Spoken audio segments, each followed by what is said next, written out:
Әке шешеден ерте айырылған шолпанды әжесі бауырына басып бағып келеді. Әке шешесінің жоқтығын білдіртпейін деп ақ, әжесі шолпанды ерке тотай, айтқанынан қайтпайтын тентек мінезді қып өсірді. Үстіне бар жақсыны киініп, жарқырап жүретін шолпанның көз тартатын келбеті де басшылық еді. Әжесінің арқасында балалық шағы мұңсыз, бақытты болды. 10 сыныпты бітіріп, демалысқа шыққан шолпан қаладағы әпкесінің үйіне жиі қыдырып баратын. Өзінен 3 жас үлкен бөлесі жалынды бала кезден ұнатады. Мектепті бітірген бойда әскерге кеткен жалын араға жылдар салып, әскердегі борышын өтеп келген сәт. Үй іші той жасап, соның ішінде шолпанда сызылып жүр. Неше жыл бойы сағынды. Бөлесіне қатты ғашық болғанын ешкімге айта алмады. Тіпті жалынның өзі шолпанның сезімін білмеді. Әскерден аман есен келген жалынды бәрі қарсы алып, дастарханда жайылып, туыс-туысқандар қуанышқа ортақтасып, үйлеріне тарасты. Әлі де сағынышы басылмаған шолпан: «Әже, мен біраз болайыншы, әпкеме көмектесейін», деді. Нағашы әпкесі де: «Құдағи, Шолпанжанды біздікіне қалдырыңызшы, өзім бас көз боламын». Шолпан бала кезден тек осы нағашы әпкесінің үйіне ғана келетін болғандықтан әжесі рұқсатын берген еді. Кім біліпті немересінің қарабет қылатынын. Адам аяғы басылып, әркім өз жұмыстарына шықты. Әпкесі мен жездесі базарда кілем сатумен айналысады. Күні бойы үйде болмайды. Әпкесінің жалынан кейін баласы болмай, жалғыз тұяғы осы. Өз сезімін әзер ұстап жүрген шолпан таңертеңгі уақытта үйдегілердің бәрі жұмысқа кететінін білді. Жалын түске қарай әке шешесінің қасына көмекші болып жұмыс жасайды. Жас болғасын түнімен қыдырып, таң ата келетін баланы анасы оятпайтын. Үйде ешкім жоқта шолпан жалаңаш сұлу денесімен жалынның құшағына келіп күмп етті. Ұйықтап жатқан жігіттің ернінен сүйгенде шошынып оянып кетті. Көз алдында жалаңаш сұлу мүсіннен көз алмай, өз сезімін ұстай алмаған жігіт ар-ұятты ұмытып, 5 минуттық сезім үшін өмірлерінің күл талқан болатынын ойлауға да шамалары жетпеді. Бұл арсыз қылықтары күннен күнге жалғаса берді. Бұл қылықтарының соңы не боларын екеуі де ойламады. Өмірі істемеген тамақты әпкесіне рецепт сұрап, күйдіріп жандырып жүріп, үйренген шолпанға басқалары таңданып жүрді. Үй телефонына әжесі звондап: «Шолпанжан, қайт үйге, біраз болдың», деген еді.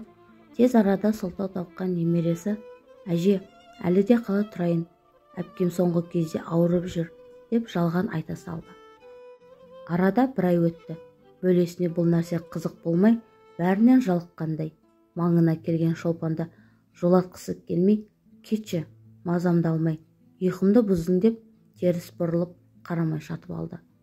Басында көңіліне алатын қыз артынша тез ұмытып, өзін жалынның әйелі секілді ұстап, сүйікті асын дайындап қояды. Иә, өз бөлесін құлай сүйді, сол үшін арын да төкті. Ессіз ғашықтықтың соңы балалы болатынын білсе де, бәріне көз жұма қарады. Бірде әпкесінің басы ауырып оянды. Сәлден соң басының ауырғаны қояды деп жұмысқа шығып кеткен еді. Жарты сағаттан соң үйге қайта оралды. Үйдің есігі ашылғанын екеуі де білмеді. Сол кезде екеуі ұрсып жатқан болатын. Әдеттегідей шолпан шешінген бойы жалынның төсегіне келді. Жігіт болса жақтырмай: «Мазамды алмай кетші», деді. Ашуланып кеткен шолпан бөлесінің бетінен салып қалды. «Сен кімсің ей, мені ұратындай?» деп жалын дауыс көтеріп жатқанда анасы бөлмеге кіргені сол еді. Шолпанның жалаңаш бейнесін көріп, ашудан қан қысымы көтерілген әпкесі есіне таңып құлады. Дереу жедел жәрдем шақырғанымен дәрігердің: «Анаңыз сал ауруы болып қалды, емханада біраз жатады», деген сөзіне қайғырған жалын үйге келіп шолпанды қуып шықты. бәрі сенің кесірің. Маған сен сияқты жәлеп керек емес деген жалынның сөздері Шолпанның құлағынан жаңғырып кетер емес. Жүрегі жараланып қайғырған Шолпан ауылға келгелі ешкіммен сөйлеспей бөлмесінен шықпады. Бөлесімен болған жағдайда тек әпкесімен басқа жан білмеді. Немересінің көңіл күйі болмағанын әжесі әпкесінің сал ауру боп қалғанымен байланыстырды. Бала кезден әпкесін анасына ұқсататын Шолпан тек сол үйге ғана баратын. Басқа нағашылармен араласпады.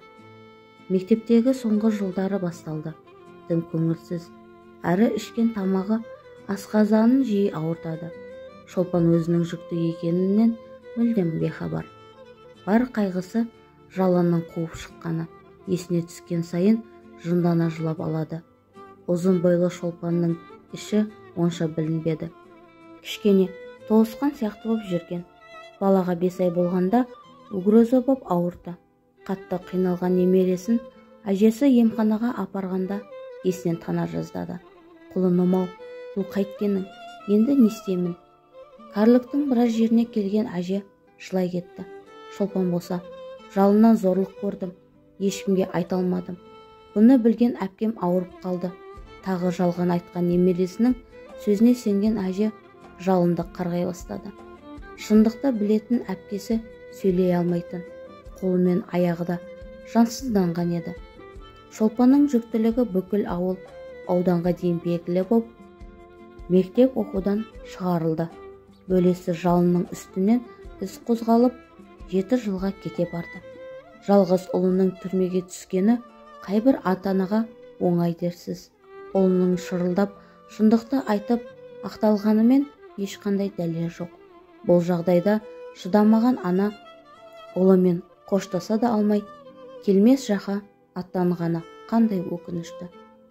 Өз ісіне қуанған Шолпан мені қуып шықпау керек еді. Әйелі қылса ештеңеде болмайтын еді деп іштей кінәні жалынан іздеп отыр. Іс қозғалмай тұрып, бөлесіне почтадан телефонмен хабарласты. Жалын, мені әйелің қылсаң ештеңеде болмайды деген. Бірақ оған бөлесі сені көрсем жеркенемін деп телефон тұтқасын қоя салды. Ашуға болыққан Шолпан әжесін ертіп алып бөлімшеге барып арыз берді. Немересіне имандай сенген әже Шолпанның қашанғы шашбауын көтеріп жүрер дейсіз. Бұл жалған дүниеде бәрі де мүмкін екенін Шолпан ұмытқандай. Көп ұзамай тірегі болып жүрген әжесінен айырылды. Әжесі барда тісі батпаған жеңгесі енді Шолпанды түртпектеуін шығарды. Шолпанның да қайтпайтын мінезі, сала құлаш тілі бар. 2 күннің бірінде жеңгесімен ұрысып төбелесуге дейін барады. Бұл жағдай кішкене нәрестесіне де зиянын тигізіп, емханадан бірақ шығатын. Сол емханада бірге жатқан әйелдермен сырласып, өзінің сондай мүсәпір жан екенін жылап айтқанда, бәрі аяушылық танытатын еді. Шолпанның артынан ешқандай адам іздеп келмеді. Қасында жатқан бір келіншек Шолпанға жаны ашып, өзінің туыс ағасымен таныстыруды жөн көрді. Ағасы жуас, әлі де үйленбеген сұр бойдақ. Жасы Шолпаннан 8 жасқа үлкен. Ауыл сыртында мал бағады. Шет жағасын Шолпанға айтқан болатын. Бірден келсе кетті. Емханадан шыққан бойы әлгі қойшы еркекпен танысып, шайханада сөйлесіп, сол күні қойшының жары болды. Шағын дастархан жайылды. Беташармен тойы болмады. Өйткені қойшы еркектің жағдайы жетпейтін. Өзгелердің қойын бағып, арасында ішетіні бар. Шолпан қойшы күйеуін ұнатпаса да амалсыз баспана үшін жүрді. Айдалада мал бағу Шолпанға мүлдем ұнамады. Күйеуінің малдан келгенде үсті сасып келетініне әбден жыны келіп жеркенетін. Қойшы күйеуі Шолпанды жақсы көрді. Бас қосқалы арағын қойып, бар тапқанын жас келіншегінің қолына ұстататын. Бір саусағы бүгулі Шолпан ақша жинай бастады. Бар ойы қомақты ақша жинаса бұл жақтан кету. Айы күні жетіп өмірге нәзік қыз әкелді. сондағы күйеуінің қуанғаны-ай. Кішкене періштені өз баласы сияқты қайта-қайта иіскеп маңынан шыққысы келмейтін. Басындағы бақты көтере алмаған Шолпан күйеуінің көзіне шөп сала бастады. Күйеуі жоқта үйге малдың иелері ақшасын төлеуге әрі малдарын көруге келеді. Солардың алдында еңкейіп, омырауын көрсетіп, құйрығын бұлтаңдатып, ыңғай білдірген әйелге қай еркектің ойы кетпесін.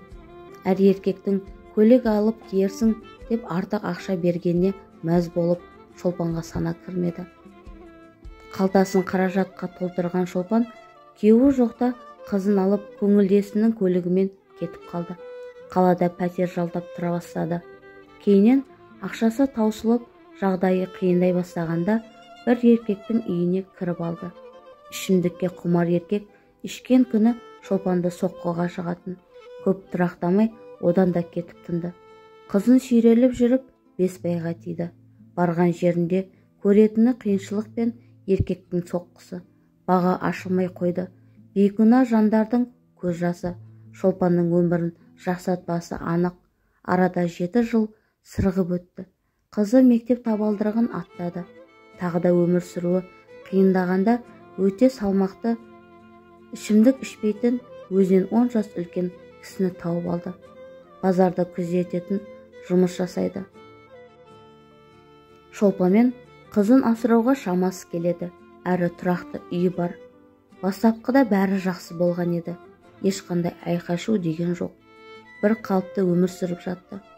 Күндіз күйеуі үйде болғандықтан Шолпан дүкенде еден жуатын жұмысқа кіріп алды. Үндемегенде үйде бәле бар демекші, Шолпанның 6-шы күйеуінің ойы тіптен арам еді. Үйде кішкентай қызбен жалғыз қалатын өгей әке, қызым, саған көп ақша беремін. Мен саған бірдеңе жасаймын, мамаңа айтпа. Ештеңеден хабары жоқ қыз басы изеді. Мектепте өзге балалар сияқты ақша жұмсағанды армандайтын. Шолпан қызының қолына ешқандай ақша ұстатпады. Жейтін тамағын сумкасына салып беретін еді. Өгей әкесі кішкентай қыздың құйрығынан сипалап, мойнынан иіскеп сүйетін. Бұл әдетін күнде жасап, ақыры бейкүнә сәбиді қорлап, балалық шағының тас-талқанын шығарды. Осылай күндер өтіп жатты. Бірде өгей әкесінің қылығына шыдамай кеткен қыз анасына бас шығындықты айтып берді. Үлкен айқай-шу болып, өгей әкесі қашып кетті. Ашуға булыққан Шолпан қызының қолынан сүйрелей бөлімшеге арыз беруге шықты. Тасада тұрғылып тұрған күйеуі алдынан шығып, кешірші Шолпан, өтінемін, аяғыңа жығылайын, үйімді сенің атыңа аударамын, тек мені сотқа бермеші. Тізерлей отырып, еркек басымен еңкілдей жылады. Қанша жерден ашулы болса да, үйімді беремін деген сөзі ойландырған болу керек, қайтып кері бұрылды. Ішінен үнсіз егіліп келеді. Қызына қатты болғанымен қатты жақсы көреді. Бірақ жақсы көретін еш уақытта білдіртпеуге тырысты. Өзі сияқты тым ерке болмасын деп қатал қарайтын еді. Енді мынау өмірінің басталмай жатып, алғашқы беті кірленгені Шолпанның жүрегін жаралап барады. Әттең-ай, сол бір үй болмаса, мына азғынды түрменің түбінде шіртер едім деген Шолпанның ойына жазықсыз жалын бір кездері құлай сүйген бөлесі орала кетті.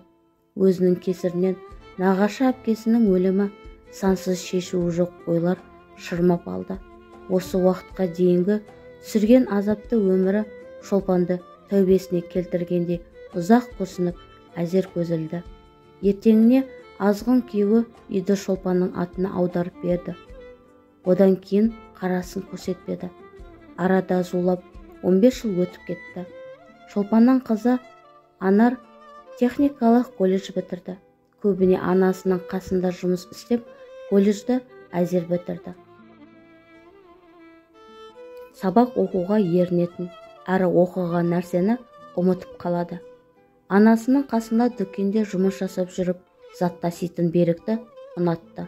Ол да қыздың көзіне түсу үшін келген сайын бір тал розасын алып келетін. Берік қарапайым отбасына шыққан, бір кездері Беріктің әкесіне шолпан әйел болған еді. Әрине некесіз әйелі болды. Беріктің анасымен талай сөзге келген. Әй салдақы, үйді босат, қарай көр мынаны, саған үйімді беріп қоятын мен емес. Талай мазай бермей, Беріктің анасы ақыры шолпанды қуып шыққан болатын. Ол кездері Берікте Анарда ес білмейтін балалар. Бір-біріне үзіге қарайтын екі ғашық көп ұзамай отау құрды. Неке түні Берік ойлағандай болмай шықты. Анар өзінің бала кездегі оқиғасын айтуға батылы жетпей айталмаған еді. Кеше ғана тойы болған Беріктің түрі өрт сөндіргендей болса, анасының түрін айтпай-ақ қойдым. Тойда шолпанды көргенде бұлтанған аспан секілді түнерді де қалды. Бәрі бітіп, туыс-тумаларын шығарып салып, келінге тиісуді шығарды. Беріктің әкесі қайта оралған. Әй қақпас шал, құдағиың бұрынғы көңілдесің болғанына мәссің ба? Берік, әй бала, мұнда кел. Мына сорлыны қайдан ғана жолықтырдың? Бұл сенің әкеңнің бұрынғы көңілдесінің қызы. Бұл да шешесі сияқты көше кезген жәлеп екеніне күмәнім бар. Ешқандай күнәсі жоқ Анарды шешесі үшін әбден сөкті. Онсыз да ашуға булыққан Берік, киімдеріңді жина да бұл үйден кет деді. Өтінемін, жаным, бұлай етпеші. Менің ешқандай күнәм жоқ. Түсінші мені. Бала кезде қорлады. Бұны саған айтуға батылым жетпеді. Мені қумашы. Жалына жылаған Анардың көз жасына әлі де сенбеген күйеуі. Енді шарасыздан өтірік айтуға көштің бе? Кет, көзіме көрінбе. Жұдырығымен есікті бір ұрып, сол кеткеннен таң алды да ішімдікке сытылқия тойып келді. Сен мені жер қылдың, Анар, деп әйелін жазықсыз соққыға жықты. Есін жиған Берік, кешірші жаным деп Анарды құшақтап жұбататын. Күндіз енесіне бәріне төземін деп ойлаған. Бірақ Берік ішіп келген күні оңдырмай соққыға жығуды күндегі ермегіне айналдырды. Есін жиғанда әйелінің көкала болған түрін көріп, өтінемін Анар, ол үйден кетші. Бір күні сені өлтіріп қоямын. Мен ішкен күні есімді жоғалтамын. Мені шын сүйсең, ол үйден кетші. Берік шын жүрегімен жалын айтты. Басында кеткісі келмеген Анар құрсағындағы сәбиі үшін бір жағынан енесі, атасы кішкене келінін мақтаса, я, келіннен не дәметіп жүрсің? Кезінде анасы, енді қызы ұнап жүр ма? Осындай ауыр сөздерді жиі естетін Анарға кетуден басқа амал қалдырмады. Қызынан қайтып келгеніне тек өзі кінәлі екенін білген Шолпан бұрынғы қатайған мінезін қойып, Анарға барынша жылуы мен мейірімділігін көрсетті. Айы күні жетіп, Анар өмірге ұл бала әкелді. Берік естіп, қайта тамағын тасып Анарды қуантып тастаған еді. Бірақ Берікті анасы біліп қалып, Анардың үйіне келіп ұрыс шығарды. Екі дүниеде де оңбай кеткірлер. Баламның басын айналдырып алдыңдар. Бала тудым деп жүрмісің? Шешең сияқты әкесінің кім екенін де білмейтін сорлысың. Менің жуас баламды әкесі деп армандама. Шолпанда қалыспай қызын қорғап шырылдап жүр. Сонымен не керек? 2 күннен соң Беріктің үйленгенін естіді. Енесі әдейілеп телефонмен Анарға фото жіберіп, астына енді баламның мазасын алатын болсаң, менен көресің деген хабарлама келді. Бірақ Анарды әлі де сүйетін, үнемі кешке қарай үй жаққа келіп, ұлан құшағына алатын Анардың Берікті үйге кіргізбеуге ара жібермеді. Өмір жалғасып жатты. Ұлының тағы да Анарды айналшықтап жүргенін байқап қойған анасы Беріктің екінші әйелімен үйге келіп тағы ұрыс шығарды. Осындай көрініске бойы үйреніп қалған Анар енесінің сөзін де өзін де елемей, бірақ екеуі қайта қосылып бұрынғы ғашықтар секілді кешкі көшеге қыдырып бақытты күндер өтіп жатты. Яғни Берік екінші әйелі бола тұра бірінші әйелі Анармен көңіл қосты. Бір кездері үйден қуғаны үшін өкінеді. Бәріне көз жұмып қарағысы келген, алайда анасының күнде миын жеп, Анар туралы неше түрліні айта бергесін амалсыз үйден қуған еді. Әсіресе ішіп келген күні ұлын Анарды ұруға мәжбүрлейтіні тағы бар. Анардың Беріктен тағы да аяғы ауырлап қалды. Басында қорқып, түсік жасатамын деп шешті. Бірақ Берік қарсы болып, қайтадан бір отбасы болатын айтқасын, Анар түсік жасатудан бас тартқан еді. Берік анасы мен екінші әйелін тастап, басқа қалада Анар екеуі ұлының қылықтарына тоймай бақытты күндер кешіп жатты. Бірде Беріктің телефонына туысы звондап, анаң қатты ауырып жатыр, тез кел деген. Сол кеткеннен Берік қайтып оралмады. Анасының қатты ауырып жатқанын естіген Берік асығыс ауылға қарай шықты. Мезгілсіз уақытта шыққасын, ауылға баратын автобус әлде қашан жүріп кеткен. Әр таксиге жалынып жүріп, әзер бір таксиді көндірді. Ауыл тым алыс, жолы да кедір-бүдір. Қараңғы түнде көлікпен келе жатқан, алдарынан үйі жылқылар шығып, көлік апатына ұшырады. Сол апаттан Берік ұзақ уақыт ес жимады. Басымен омыртқадан қатты соққы алған Берік мәңгіге арбаға таңылып, өткен өмірінде білмеді. Анар қанша рет іздеп келгенде, енесі үйіне кіргізбей, қарғыста қараша боратып қуып шықты. Бәріне кінәлі өзі екенін білсе де, бар кінәні Анарға артып қойған анадан не қайыр. Шын мәнінде анасы ешқандай ауырмады. Тек ұлын үйге қайтару үшін жасалған әрекеті ұлын барлық ғұмырын құртқаны тым өкінішті. Анар қайта анасының үйіне оралды. Беріктің жағдайын уайымдаған Анар екінші перзентін ерте босанды. Нәзік ғана қаншайым өмір сүру үшін тырмысып жатқан шақалаққа қарап, Анардың көз жасы бетін жуып жатты. Жаратқаным-ай, бейкүнә нәрестемді аман қыла көр деп, күнде вакуумға қарап тұрып жылайтын еді. Үшей перзентханада жатқан Анардың сәбиі жақсарып үйіне оралды.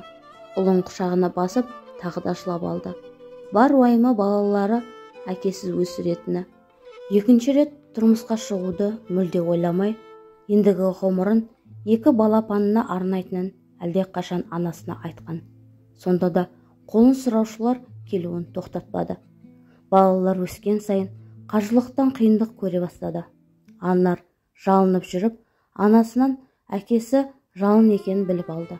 Ішкі ойы әкемнен аралассам, кішкене болса да көмек береме деген еді. Бірақ әкесі жалын Шолпанның атын естігеннен бастап, өз қызын үйінің маңына да жолатпай қуып шықты. Сонша ашуланғанын көрген Анар бекер келгенін түсінді.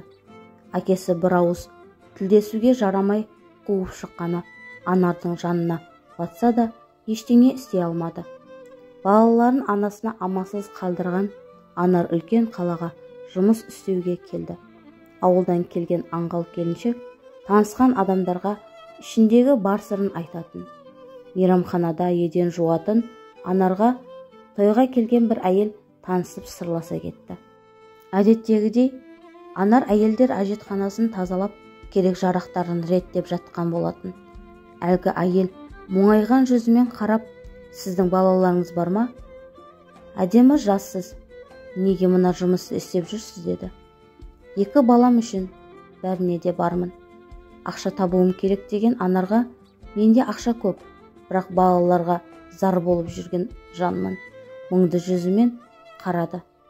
Сізге ақшасы көп жұмыс керек болса, қолыңыз бос кезде мына нөмерге хабарласыңыз.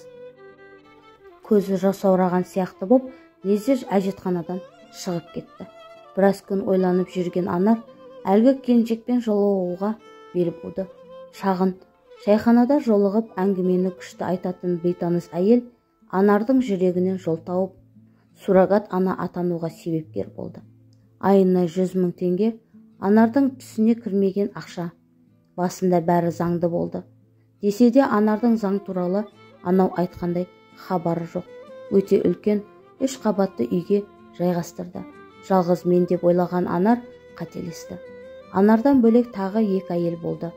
Ол жаңа туған балаларды сататын, тамыры жайылған үлкен қылмыстық топ, билік басшыларына дейін аузын жауып тастаған.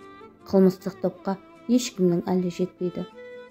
Басында келіскен ақшаны төлеп, кейіннен ол да төленбей, бұл құпияны бір адамға айтса, жақындары жапа шегетінін айтып, ауыздарын жабатын еді. Айы күні жетіп, торсықтай ұл баланы дүниеге әкелген Аннардың қимастығы бар. Босанған бойда емізбестен баланы алып кетті. Жүрегі ауырып барады. Басында ақша үшін келіскен, енді өзегі өртенді. Бастықтарының жаңа туған балаларды сататынын естігенде шок болған Анар есін жия алмай жылай берді. Жай ғана сатпай, донорлық ағза ретінде сатылуы мүмкін екенін кездейсоқ естіді. Я, ол шындықты шырылдап айтқан бір әйелді бір кездері аузын басқаны рас. Қанша жерден айтқысы келсе де, шарасыз Анар екі баласы үшін үндемейді. Десе де жүрек құрғыр сыздап барады. Жазықсыз күнәдан пәк сәбидің көз жасына қалғанына күні-түні өзін кінәлай беретін Анар қазіргі кезде қартайып кеткендей. Ары мен жаны күні-түні мазалай береді.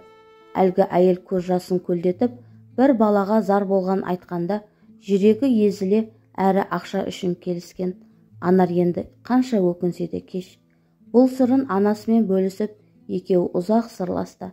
Анасы Шолпан бар күнәнің себепкері өзі екенін айтып, кешірім сұрауда. Алладан кешірім сұраумен Анар әр таңы мен күнін батырды. Ерікке күнде баратын, бірақ енесінен сөз естіп қайтып келетін. Сонда да мойымай берікті көру арманы 3 жылдан соң орындалды. Енесі де шаршаған болу керек. Бір жағынан келіннің көңілі таза екеніне көз жеткізгендей. Қаншама қиындықтардан соң отбасына қайта оралған Анар бақытты болғысы келсе де, ойынан сәбиі кетер емес. Қазіргі таңда балаларымен күйеуі Берікпен енесімен тұрып жатыр. Беріктің жағдайы да аздап оңалған сияқты. Күні бойы Анар бар жағдайын жасайды. Себебі күйеуін қатты сүйеді. Осы парақша арқылы мұңымды айта алдым. Қазіргі мына қиын заманда ешкімге сенмеңіздер. Тіпті көз жасымен алдаған жандарға да. Маған Алла сондай қиын сынақ жіберді. Әлі де сол бір өткен күнәларым үшін өзімді кешірмедім деп кейіпкер осы әңгімені аяқтады.